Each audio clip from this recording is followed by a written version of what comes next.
सत्संग से सोधी आवे, नहीं जीव 84 में जावे। सत्संग से सोधी आवे, नहीं जीव 84 में जावे।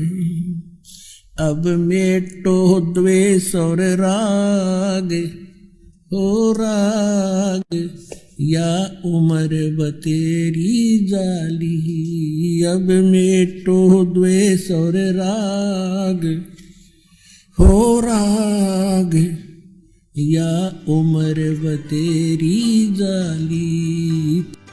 तो अब आपको दिखाते हैं कि वो 4 वेद इसने रख लिए।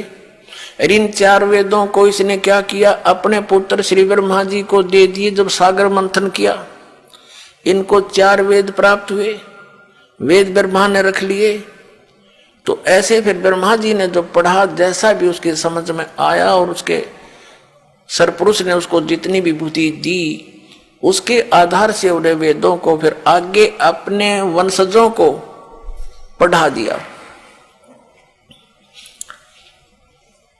अब उन वेदों में क्या लिखा है, अब जैसे यजुर्वेद के अध्याय नंबर 40 के और श्लोक नंबर 15 में ये वेद ज्ञान दाता सरपुरुष ब्रह्म कहता है, इसको ब्रह्म भी बोलते हैं।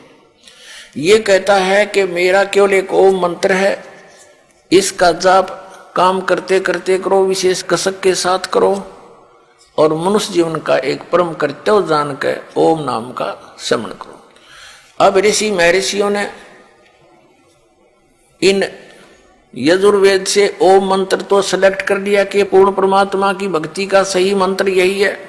तो जो ओम नाम के जाप को ही सुप्रीम मानकर सेट हुए बैठे हैं, वो ये भूल गए कि इसी यजुर्वेद अध्याय नंबर 40 के श्लोक नंबर 10 से लेकर 13 तक वेद ज्ञान दाता सरपुरुष एक ऑप्शन छोड़ रहा है कि कोई तो परमात्मा को जन्म लेने वाला कहता है संभवात, और कोई असंभवात, यानी वो कभी जन्म नहीं लेता, उत्पन्न नहीं होता, ऐसा बताते हैं। इसकी जानकारी भगवान साकार है या निराकार, इसका यथार्थ ज्ञान तत्वदर्शी संत बताते हैं, उनसे सुनो।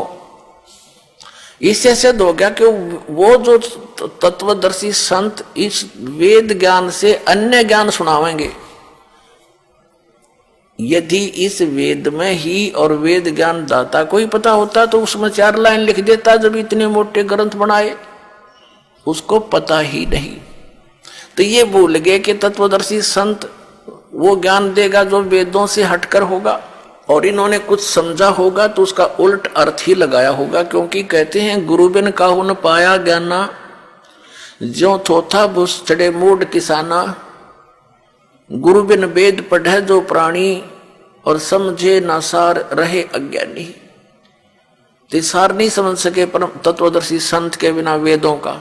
अब पवित्र यजुर्वेद के अध्याय नंबर 40 के और श्लोक नंबर 15 आपको दिखाते हैं, फिर 17 दिखाते हैं। इसमें क्या कहता है वो ब्रह्म कि मेरा तो एक ओम मंत्र है, इसके सिमरण से जो अमरत्व प्राप्त होगा आपको वो उतना ही होगा।